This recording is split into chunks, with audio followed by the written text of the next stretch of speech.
Hello, welcome to the show. Today we're joined by Luana Fabri Goriss, an Australian Jewish Zionist with both a BA and MA in the study of religions, where her thesis focused on antisemitism. Beyond her research, Luana is also a photographer and editor with a deep interest in social and political issues. In this episode, we'll dive into the recent wave of demonstrations across Australia, unpack the motivations driving them, and explore how they connect to broader conversations about the Middle East, especially Israel. We'll also look at how the Australian government has responded, both to the protest and in shaping its stance on Israel, and what this all could mean for Australia's future. Hello, Luana. Welcome to the podcast. Hello, Batami. How are you? I'm good. Thank you very much. So, Luana, in recent weeks, Australia has seen a wave of demonstrations capturing international attention as citizens take to the street to express their views on issues connected to the Israeli-Gaza conflict. Can you tell us what these demonstrations are about and where they're taking place in Australia, who the main groups and communities involved are, and what their messages are? Okay, so the demonstrations really began after the October 7 massacre in 2023, and it's just people taking to the streets. And the day after, I think it was the 8th or the 9th of October, there were people, just a mob of people that gathered in Sydney and were chanting, "Gas the Jews." And those demonstrations have continued it's almost 2 years now. But what happened was that the government or the police and no one really stopped any of that from happening. And I think it's fairly serious when people are chanting "Gas the Jews," that something really needs to be done about that. But nothing was done. And because of that, demonstrations have continued every week in major cities and regions around Australia. And there have been the pro-Palestine protests. From what I understand, a lot of the people who are involved in the protests really don't have any idea what's going on anyway. And some of them are also paid, which we found out because they told us. So this has been going on, and they're just stirring up anti-Jewish hostility. And as a result of that, and as a result of the government doing nothing about it, or any authorities doing anything about it, they've just become bigger and become worse. And they've resulted in things like attacks on Jewish people in the streets, the burning down of synagogues. And this has continued for almost 2 years now. So, really, it's a combination of extremely clueless people who don't really even know why they are protesting or why they're demonstrating, only because they're being told to gather, and also members of the Islamic community who, of course, are pushing the whole thing forward. So here we are. So a couple of weeks ago, we had a huge anti-Israel, really, that's what it was, protest on the Sydney Harbour Bridge. Tens of thousands gathered, and there were some key figures in the crowd that really shocked a lot of us. There were politicians who used to be very supportive of Israel, and they were there, their faces was there. There were the obvious Jew-hating crowd that we know. So that whole huge protest really shook the Jewish community, and not just the Jewish community, it really shook Australia. Luana, you mentioned that they were paid. How do you know that they were paid and by whom?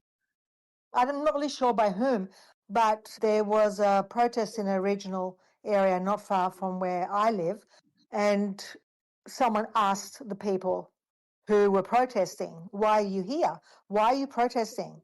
And they just said, "Oh, because we were told to, and we were offered $50 if we would join the protest."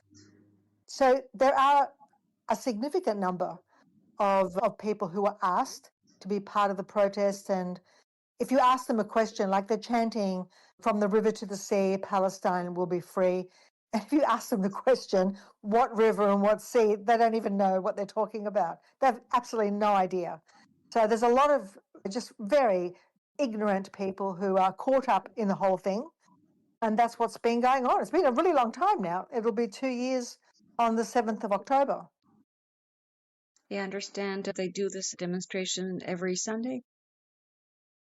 They have them well over the weekends. Pretty much every weekend there are demonstrations in most places. Some are small, some are quite large. Some are threatening. There have been people carrying knives. There have been Jewish restaurants that have had to lock their doors, and families that have locked their doors because the demonstrators have been quite hostile. So that's been going on.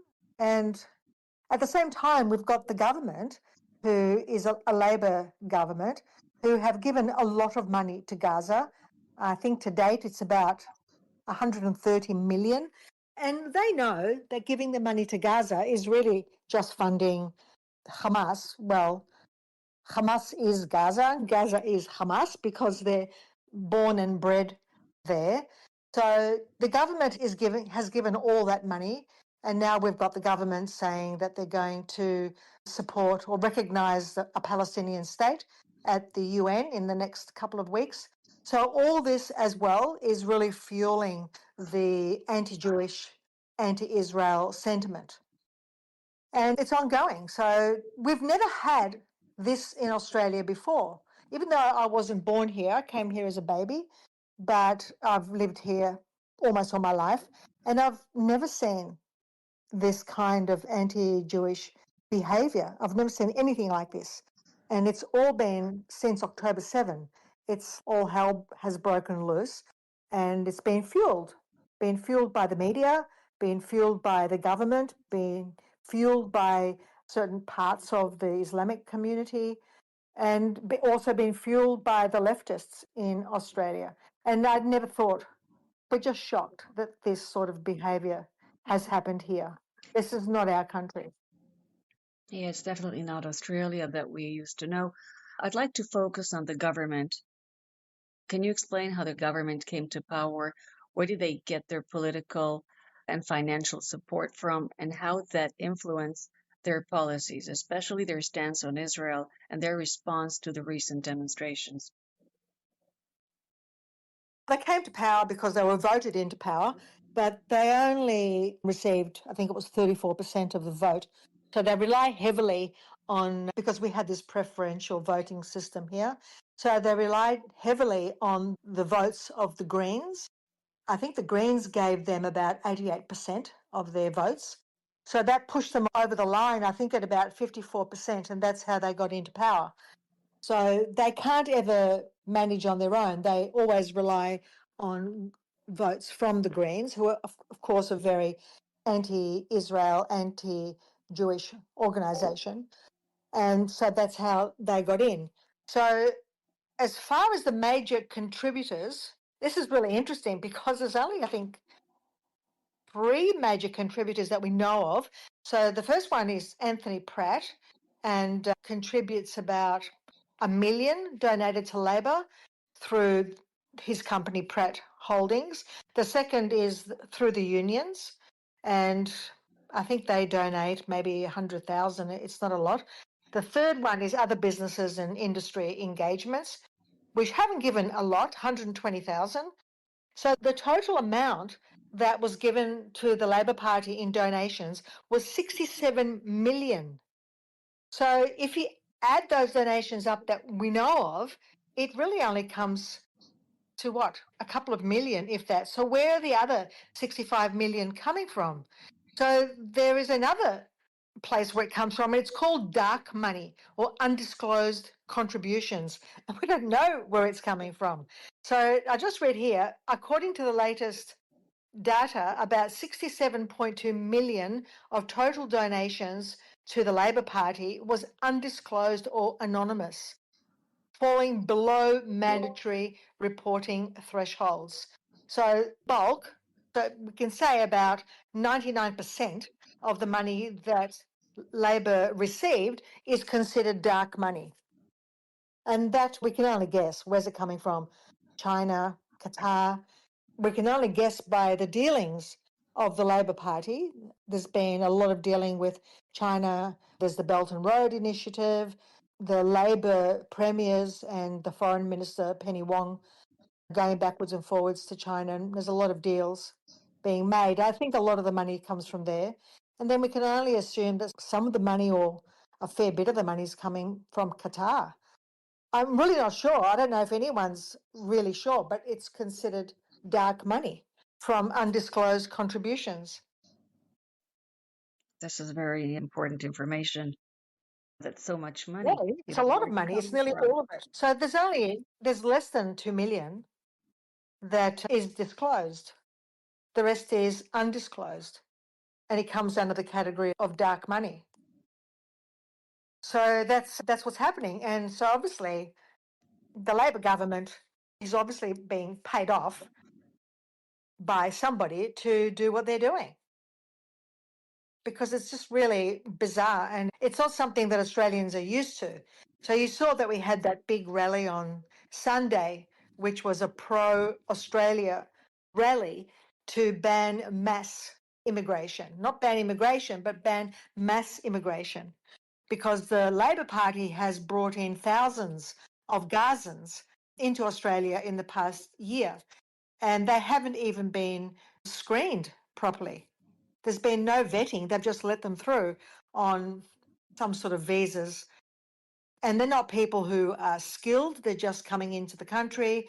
If they're from Gaza, then, in my opinion, there's a 98% chance that they would be involved in terrorist activities.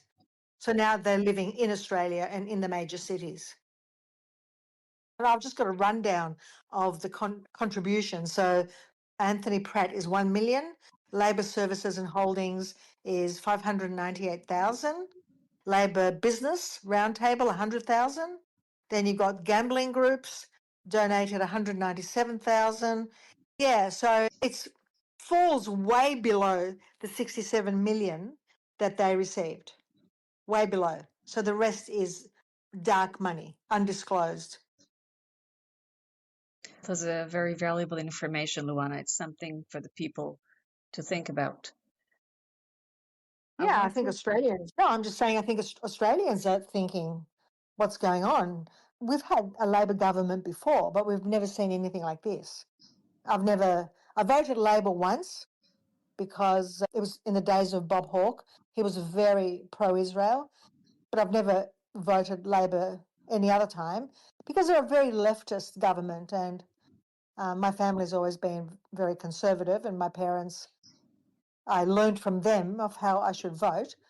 But we've never seen a Labor government that has been so overtly anti-Jewish. It's just, we've never seen anything like it. Overtly anti-Jewish. Last week, Israel reportedly tipped off Australia about Iran's involvement in attacks on Israelis on Australian soil. What can you tell us about the issue? Okay, so Iran's ambassador and 3 other diplomats were expelled from Australia on the 26th of August this year after ASIO linked Iran's Islamic Revolutionary Guard Corps to anti-Semitic arson attacks in Sydney and Melbourne last year. So Australia suspended its Tehran embassy operations and will designate the IRGC as a terrorist organisation. So, of course, Iran rejected the allegations as baseless, and that's what's happened. So, as I've said to you before, even though the Australian government were all shocked and surprised and whatever, they know fully well who is funding these attacks on the Jewish communities in Australia. And I don't think it's just Iran. Iran may have been associated with these specific ones, but there are a lot of Islamic organisations and groups within Australia that are provoking people to act against Israel, against Jews, being attacked in the streets, and all the different stuff that's been going on. So it's not just this. It's been going on for nearly 2 years, and there's a lot of the fact that Australia's brought in at least 3,000 people from Gaza. That in itself is a problem, because if they're from Gaza, then there's a 98% chance, as far as I'm concerned, that they are involved in terrorist activities. So all this anti-Jewish attack that's been going on for nearly 2 years, it's not just Iran. These particular ones may have been, but it's a much larger picture than that. And the Australian government's fully aware. Luana, thank you so much for coming here today. To you listeners, Luana is going to be here with us again next week with more updates. And I'm attaching her X account handle in the description in case you want to follow her and get informed. Thank you, Luana. Thank you for having me, and I look forward to the next time that we can talk about other topics.